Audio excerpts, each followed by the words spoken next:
Start with the name of Allah, who is the most beneficent and merciful. Assalamu alaikum. Yesterday, I had explained you about materials, atoms, molecules, and the properties of solids and liquids. Today, I will explain your book page number 25. Please, boys, open your book page number 25. So, let's start with the air. Do you know what is air? We all know that our earth is surrounded by a layer of air. And air is a mixture of many gases. These gases cannot be seen. This is our beautiful earth. The earth is surrounded by a layer of light blue colored layer. And this layer is known as air. Now, what is air? Air is a mixture of many gases. Remember, I said air is a mixture of many gases. And some common gases are, which are found in our air, oxygen, nitrogen, and carbon dioxide.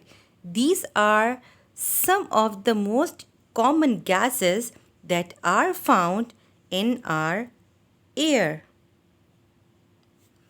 Now we will learn about gas molecules. If you remember my yesterday's lecture, I have explained you the properties of solids and liquids. Now see, these are gas molecules. You can see a lot of space in between the molecules. And also you can see the direction of these molecules that is shown with the arrow. These arrow can tell you the direction of the molecules. It means gas molecules can spread in all the directions. Remember, gas molecules can spread in all the directions, and as they can move in all the directions, it means gases do not have particular shape. Means gases do not have any definite shape. So, if they do not have any definite shape, it means they can take the shape of the container. Right? Understood?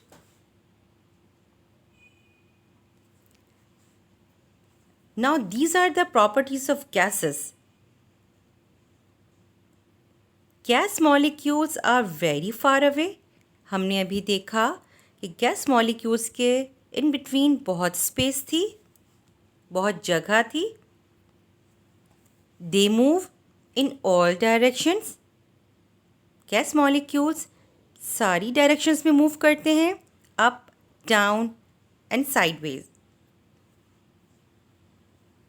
They do not have definite shape. उनकी कोई definite shape नहीं होती. They can take the shape of any container. उन gases को जिस जगह जिस container में भी हम रखते हैं वो उसी की शेप ले लेते हैं. And the last and very important point, gases can only be kept in closed container. Gases को हम सिर्फ क्लोज्ड कंटेनर में रखते हैं. इफ़ यू रिमेंबर, मैंने आपको बताया था कि सॉलिड मॉलिक्यूल्स जो होते हैं, सॉलिड थिंग्स जो होती हैं, सॉलिड थिंग्स को ज़रूरत नहीं होती किसी भी कंटेनर में रखने की, बिकॉज सॉलिड्स की डेफिनेट शेप होती है. Then I have told you that liquids need to be kept in a container. Liquids को किसी कंटेनर में रखने की ज़रूरत होती है because liquids do not have definite shape. They वो फ्लो हो जाते हैं and spread from higher level to lower level.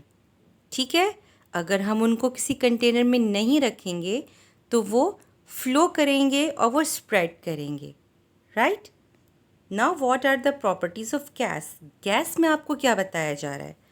Gas में कहा जा रहा है कि आपको उसे कंटेनर में रखने की ज़रूरत है, बट क्लोज्ड कंटेनर में रखने की ज़रूरत है. क्लोज्ड मीन्स जो कि बंद हो. ना व्हाट इज़ द रीज़न. इसकी वजह क्या है? इसकी वजह ये है कि क्योंकि गैस मॉलिक्यूल्स हमेशा मूव करते रहते हैं. क्यों मूव करते हैं? वो इसलिए मूव करते हैं क्योंकि उनके बीच में बहुत स्पेस होती है. They always move, they always bump with each other. वो एक दूसरे से हर वक्त टकराते रहते हैं और जैसे ही वो एक दूसरे को हिट करते हैं, हिट करने से वो और दूर चले जाते हैं. मीन्स वो और ज़्यादा एक दूसरे से दूर चले जाते हैं. तो इसीलिए हमें गैसेस को एक जगह रखने के लिए, स्टोर करने के लिए हमें उसको एक क्लोज्ड कंटेनर में रखने की ज़रूरत होती है, यानी कि बंद कंटेनर में रखने की ज़रूरत होती है. ठीक है.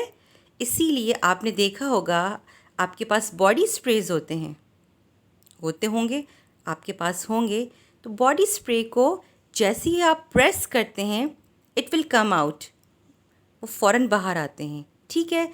अगर बॉडी स्प्रे मीन्स होता क्या है, आपके जो गैसेस होती हैं उनको उस कंटेनर में बंद कर लिया जाता है. और क्योंकि उनके दरमियान बहुत स्पेस होती है तो हम क्या करते हैं, कभी आपने डेली लाइफ में कुछ एक्सपीरियंस किया है? Let's take an example of a car. ठीक है. लेट्स सपोज़ आपको किसी सेरेमनी में जाना है. ठीक है. और आपके जो मेंबर्स हैं, फैमिली मेंबर्स जो हैं, वो आप लोग 3 हैं, मीन्स मम्मा पापा और एक आप हैं. बट सडनली आपके घर कुछ गेस्ट आ जाते हैं और वो जो गेस्ट हैं वो 4 हैं, 4 इन नंबर. ठीक है. तो आप क्या करेंगे, आप उनको भी साथ अपने सेरेमनी में लेके जाएंगे.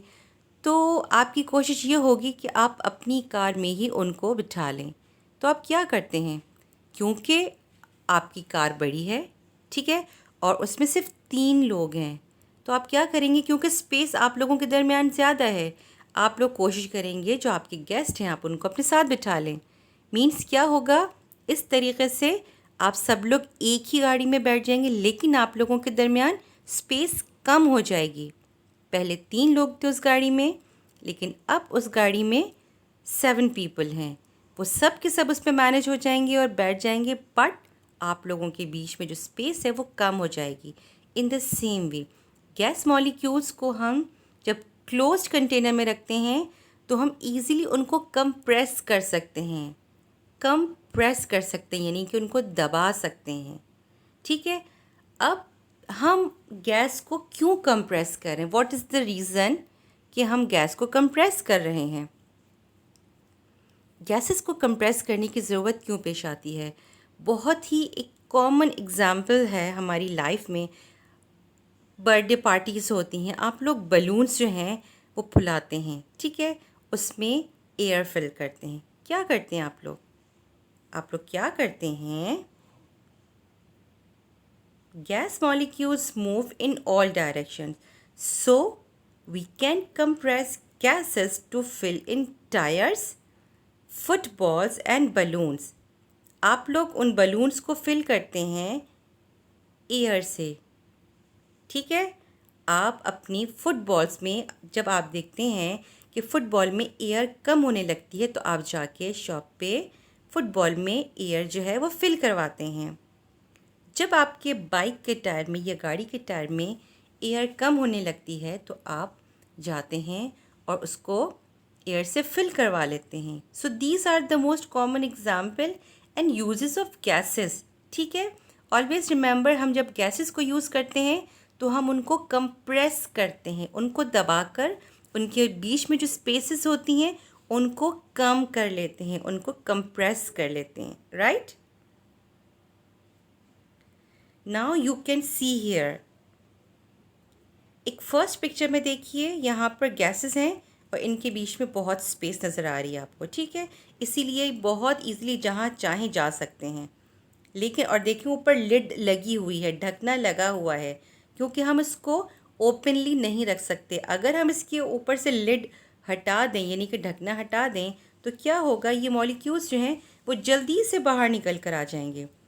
लेकिन क्या होगा, अब आप देखें नेक्स्ट डायग्राम में क्या है कि उसको हाई प्रेशर देकर उस लिड को दबा दिया गया है और इनके बीच में जो स्पेसेस जिनको कम कर दिया गया है, मीन्स हमने इन गैस मॉलिक्यूल्स को कंप्रेस कर दिया है, ठीक है? इन गैस मॉलिक्यूल्स को कंप्रेस कर दिया है। यहाँ पर you can see the comparison of solid, liquid and gas molecules, and you can easily see that what is the difference between of all these molecules. सबसे पहला डिफरेंस जो आपको नज़र आएगा वो ये है कि सॉलिड मॉलिक्यूल्स के बीच में कोई स्पेस नहीं है, इसीलिए इनके मॉलिक्यूल्स में बहुत हल्की सी मूवमेंट होती है। आप कभी भी किसी सॉलिड चीज़ के ऊपर टकरा के देखें तो वो चीज़ मूव तो नहीं करेगी, बट आपको उसमें वाइब्रेशन फील होगी। और ये वाइब्रेशन क्यों होती है? क्योंकि जब आप सॉलिड को किसी सॉलिड चीज़ से हिट करते हैं तो वो मूव तो नहीं करते, बट ट्राई करते हैं वो मॉलिक्यूल्स आपस में टकराने की, और इसी वजह से क्या होता है, आपको वाइब्रेशन फील होती है। Then is liquid molecules, you can see the space between liquid molecules, और यही वजह है कि जब हम लिक्विड्स के अंदर किसी सॉलिड चीज़ को डालते हैं तो बहुत ईजीली वो चीज़ जो है वो सिंक हो जाती है लिक्विड के अंदर, ठीक है? दैन इज़ गैस, आप इस गैस में हर वक्त मौजूद हैं, मीन्स आपको गैस परेशान नहीं करती, क्योंकि जो गैस मॉलिक्यूल्स होते हैं they are very far away, they have a lot of space in between them and they always collide with each other. ये एक दूसरे के साथ, चीज़ों के साथ हर वक्त कोलाइड करते हैं, दे बम्प विथ ईच अदर, ये एक दूसरे के साथ टकराते रहते हैं और टकराने के बाद ये और दूर चले जाते हैं। So this is all about solid, liquid and gas. I hope कि आप लोगों को समझ में आ गए होंगे डिफरेंसेस, ठीक है? So, we will end here today's class. Till then, Allah Hafiz.